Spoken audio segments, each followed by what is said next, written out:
नमस्कार दर्शक बंधु आपण मानकु मो चैनल को स्वागत। आज बहुत बड़ बड़ गुरुत्वपूर्ण खबर गुड़िक देखंतु। आपण माने भिडियो देखुछन्ती हेले सब्सक्राइब करिनंती। दयाकरी चैनल टी को सब्सक्राइब करी भिडियो टी शेष जाए देखंतु।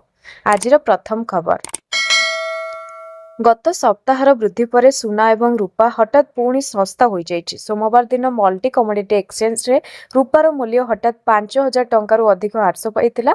से समय सुना मूल्य 1700 टंकारु अधिक ह्रास पाइथिला। सुना एवं रूपा मूल्य रे पुणी थरे एक गुरुत्वपूर्ण ह्रास देखा जाउछि।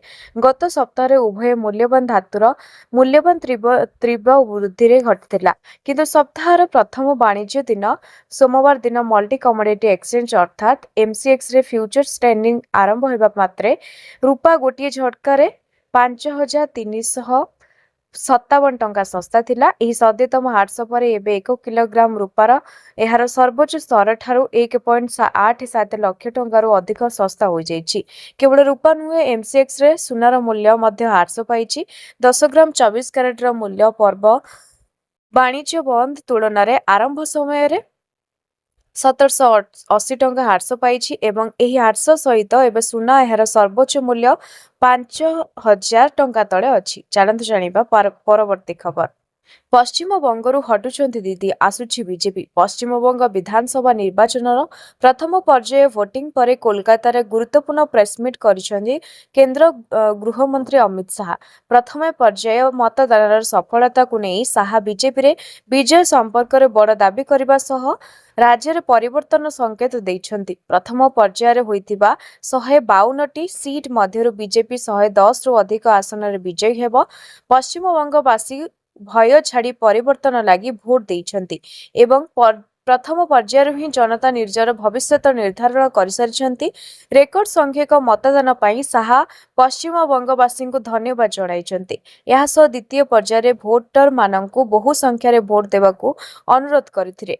केंद्र गृहमंत्री, निर्वाचन कमिशनर, बंगाल पुलिस सुरक्षा बाहिनी एवं मतदान कर्मचारी प्रति मध्य कृतज्ञता प्रकाश करछंती। शाहको अनुଯାयी लोक माने बिना भୟରେ रेकर्ड वोटिंग करछंती। अमित शाह कहिसंती जे तांकु मिलिथिबा मतामत आधार रे राज्यर लोक माने प्रथम पर्याय रे सेमानकर भविष्य स्थिर करिसरछंती।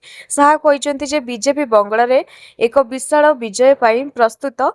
प्रथम पर्याय रे 152 आसन मध्यरु 110 रु अधिक आसन जीतिछि। से कहिसंती जे लोक माने परिवर्तन पाई रेकर्ड संख्या रे भोट देइछंती, गणतांत्रिक प्रक्रिया रे विश्वास को दृढ़ करिसंती। अमित शाह दाबी करिसंती जे बंगालर महिला सुरक्षा तांको सरकारक सर्वोच्च प्राथमिकता हेबो। शाह एवं मध्य कहिसंती जे मतदान शांतिपूर्ण थिला, कोनसे मृत्यु होई नै एवं केवल 30 जन आहत होइछंती। चलंतु जानिबा परवर्ती खबर। उपकूलर उत्तर, पश्चिम दक्षिण डहडह खरारे सिझुची सारा ओडिशा। राज्य सारा बर्षुछि निया। पश्चिम उपकूल सबुठी लागिछि प्रबल ग्रीष्म प्रभाव। दिन 10टारू घर बाहरिबा होई जाउछि मुस्किल। खरार प्रकोप एते जे दिन रे पूरा रास्ता होई जाउछि खां खां। आसंता 24 घंटा पई बलांगीर, झारसुगुड़ा, संबलपुर, अनुगुल, केउंझर और खोर्धा जिला को हीट वेव सतर्कता जारी करिछि पाणीपाग विभाग। सेहीपरि केउंझर, मयूरभंज, बालेश्वर, भद्रक, जाजपुर, केन्द्रापड़ा, कटक, जगतसिंहपुर, पुरी, खोर्धा, नयगढ़, गंजाम और गजपति जिले में प्रबल गरम गुड़गुड़ी अनुभूत होउछि। एने ए सबु जिला को येलो वार्निंग जारी करिछि पाणीपाग केन्द्र। सेपटे आसंता 26 तारीख जाए उभय दिन और राति तापमात्रा वृद्धि पाइबा नहीं सूचना देइछि पाणीपाग केन्द्र। गत 24 घंटे झारसुगुड़ा सर्वाधिक 44 डिग्री सेल्सियस रेकर्ड करा जायतिबा बेले 24 रु अधिक स्थान रे 40 डिग्री उपरे तापमात्रा रेकर्ड होइछि। सेहीपरि तातीर प्रकोप जोगु सुंदरगढ़ और केन्द्रापड़ा जिलापाल नहीं बड़ पदक्षेप। सुंदरगढ़ रे आसंता काली ठारू 27 एप्रिल पर्यंत समस्त सरकारी और बेसरकारी स्कूल बंद रहिबा सह केन्द्रापड़ा रे आसंता काली शनिवार जाए समस्त शिक्षानुष्ठान और अंगनवाड़ी केन्द्र बंद रखिबाकू जिलापाल को निर्देश दैछंती। चलंतु जानिबा परवर्ती खबर। सरकार बड़ निष्पत्ति, खरा छुट्टी घोषणा कले सरकार। मुख्यमंत्री श्री मोहन चरण माझी राज्य में चलता प्रबल ग्रीष्म प्रभाव को दृष्टि रखी आगुआ खरा छुट्टी घोषणा करछंती। पिलामानक सुरक्षा को दृष्टि रखी मुख्यमंत्री ही निष्पत्ति नहीं। विद्यालय और गणशिक्षा विभाग ए संपर्कित प्रस्ताव को मुख्यमंत्री अनुमोदन देइछन्ति। एही निष्पत्ति अनुसार एप्रिल 27 तारिखରୁ राज्यर समस्त सरकारी अनुदान प्राप्त और बेसरकारी विद्यालय बंद रहिब। तेबे पूर्व निर्धारित परीक्षा जनगणना और कार्य और अन्यान्य ऑफिस काम पूर्वपरि जारी रहिब। स्कूल छुट्टी को नहीं बड़ निष्पत्ति आगुआ होईछि खरा छुट्टी। ए नै स्कूल और गणशिक्षा विभाग सह राजस्व विभागर बैठक होइतिला। आगुआ छुट्टी पाई राजस्व विभागर सुपारिश करथिले। मुख्यमंत्री कार्यालय चूड़ांत निष्पत्ति नेइछन्ति। ततला कढ़ई रे भाजी होउछि सारा ओडिशा। आज राजधानी रे तापमात्रा 42 डिग्री को छुईथिबा बेले झारसुगुड़ा देशर सबुठु उत्तप्त सहर रे परिणत होइछि। प्रबल गरम जोगु घर गोड़ काढ़ा मुस्किल होई पड़ुछि। सूचना मुताबक राज्य में तापमात्रा बढ़ुथिबा बेले प्राय 18 रु अधिक जिले में स्कूल छुट्टी घोषणा करथिले जिला प्रशासन। राज्य में प्राय जिले में उच्च थिबा स्कूल कॉलेज गुड़िक समस्त शिक्षानुष्ठान बंद करने को निष्पत्ति नेइछन्ति। निष्पत्ति पई आशा करा जायथिला। चलन्तु जानिबा परवर्ती खबर।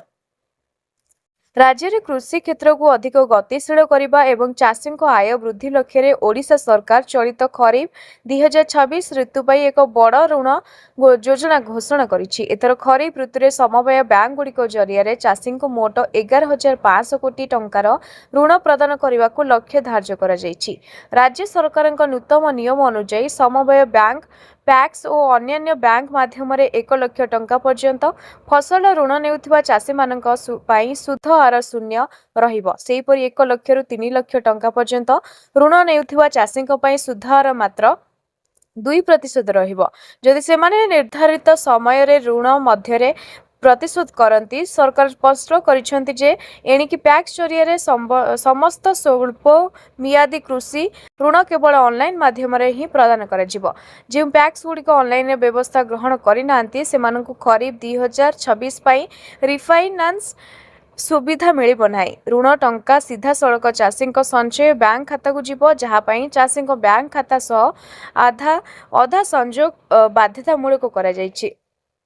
राज्य कृषि भित्तिभूमि को सुदृढ़ करने बलराम योजना जरिया भाग चाषी जमीन चाषी और मौखिक लीजधारी को मध्य अधिक ऋण प्रदान उपर गुरुत्व दि जाउछि। पैक्स गुड़िक निजर मोटर ऋण रे अति कम 10% ही वर्गर चाषी को प्रदान करने को निर्देश दि जाइछि। एहा छड़ा खरीफ ऋतु रे सार और बिहनर अबाध जोगणा पई पैक्स गुड़िकर पूर्वरु आवश्यक महजूद रखिबा को मध्य निर्देश दि जाइछि। चलन्तु जानिबा परवर्ती खबर।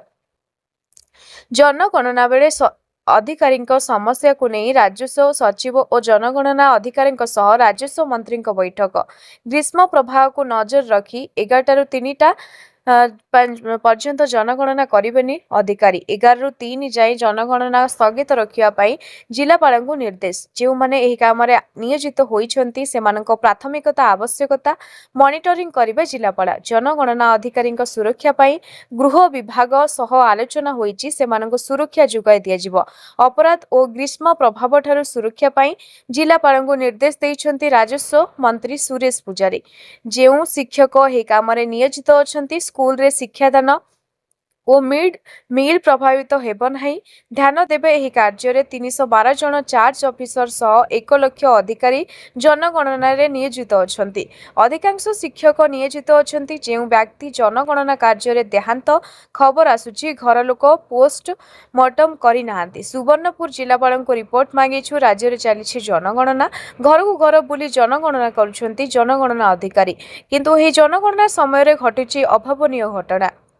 एमिति कि मिछ जनगणना अधिकारी परिचय दे अनेक लुटपाट भी करुछन्ति। एहा सह प्रबल खरा सांग को गुळगुळी राज्यवासी अस्तव्यस्त होई पड़ुछन्ति। एहा सहित राज्य रे चलिथिबा प्रथम पर्याय जनगणना कार्य रे नियोजित कर्मचारी सुरक्षा को नहीं राज्य सरकार गंभीर होइछन्ति। गत किछि दिन मध्यरे कार्यरत जनगणनाकारी संपर्क में आसीथिबा दुखद खबर पर राजस्व और विपर्यय परिचालना विभाग पक्षरु समस्त जिलापाल और म्युनिसिपालिटी कमिशनर को जरूरी निर्देशमाला जारी करा जायछि। चलन्तु जानिबा परवर्ती खबर। चारिधाम यात्रार अंश स्वरूप गुरुवार खोलिछि बाबा बद्रीनाथक धामर द्वार। सकाळ 6:15 समय खोलिथिबा बद्रीनाथ मंदिर ए समय बाबा दरबार को फूलरे सज्जित करा जायथिला। बाबा द्वारा खोलिथिबा मात्रे प्रथमे देवी लक्ष्मी को तांको मंदिर रे स्थापन करा जायथिला। ଦକ୍ଷିଣ ଦ୍ୱାର ଦେଇ କୁବେର ଏବଂ ଉଦ୍ଧବ ଭଗବାନଙ୍କର ମୂର୍ତ୍ତିକୁ ମଧ୍ୟ ମନ୍ଦିର ପରିସରକୁ ଅଣାଯାଇଥିଲା। ଉଭୟଙ୍କୁ ଗର୍ଭଗୃହରେ ସ୍ଥାପନ କରାଯାଇଥିଲା ବେଳେ ଦେବୀ ଲକ୍ଷ୍ମୀ ତାଙ୍କ ମନ୍ଦିରରେ ବିରାଜମାନ କରିଛନ୍ତି। ବାବା ବଦ୍ରିନାଥଙ୍କ ମନ୍ଦିରରେ ଦ୍ୱାର ଖୋଲିବା ପରେ ଉତ୍ସାହିତ ହୋଇ ଉଠିଛନ୍ତି ଭକ୍ତ। ଏହି ଅବସରରେ ମତ ରଖି ସେ ଜଣେ ଭକ୍ତ କହିଛନ୍ତି ଯେ ଆମେ ଆଶା କରୁଛୁ ଯେ ଆମେ ଭଗବାନ ବଦ୍ରିନାଥଙ୍କ ଦର୍ଶନ କରିପାରିବୁ। ଆମେ ଏଠାକୁ ଆସୁଥିବା ଅନେକ ଭକ୍ତଙ୍କ ପାଇଁ ଏକ ଭଣ୍ଡାର ମଧ୍ୟ ଆୟୋଜନ କରିଛୁ। ସେହିପରି ଆଉ ଜଣେ ଭକ୍ତ କହିଛନ୍ତି ଯେ ସାରା ଦେଶ ବିଦେଶରୁ ଭକ୍ତମାନେ ବାବା ବଦ୍ରିନାଥଙ୍କ ଦର୍ଶନ କରିବାକୁ ଆସୁଛନ୍ତି। ଭକ୍ତଙ୍କ ଉପରେ ବହୁତ ଉତ୍ସାହ ରହିଛି। ଦ୍ୱାର ଖୋଲିଯିବାର ଏହି ପବିତ୍ର ଅବସରରେ ଉତ୍ତରାଖଣ୍ଡ ମୁଖ୍ୟମନ୍ତ୍ରୀ ପୁଷ୍କର ସିଂ ଧାମୀ ପ୍ରଧାନମନ୍ତ୍ରୀ ନରେନ୍ଦ୍ର ମୋଦିଙ୍କ ନାମରେ ପ୍ରଥମ ମହାଭିଷେକ ପୂଜା କରିବା ଦେଶ ଏବଂ ରାଜ୍ୟର ସମୃଦ୍ଧି ଏବଂ ମଙ୍ଗଳ ପାଇଁ ପ୍ରାର୍ଥନା କରିଥିଲେ। ଏହି ସମୟରେ ମୁଖ୍ୟମନ୍ତ୍ରୀ ଲକ୍ଷ୍ମୀ ମନ୍ଦିର, ଗଣେଶ ମନ୍ଦିର ଏବଂ ମନ୍ଦିର ପରିସରରେ ରହିଥିବା ଅନ୍ୟାନ୍ୟ ମନ୍ଦିରରେ ପୂଜାର୍ଚ୍ଚନା କରିଥିଲେ, ଯେଉଁଥିରେ ଆଦି ଗୁରୁ ଶଙ୍କରାଚାର୍ଯ୍ୟ ଗାଦି ମଧ୍ୟ ସାମିଲ ରହିଥିଲା। ଚାଲନ୍ତୁ ଜାଣିବା ପରବର୍ତ୍ତୀ ଖବର।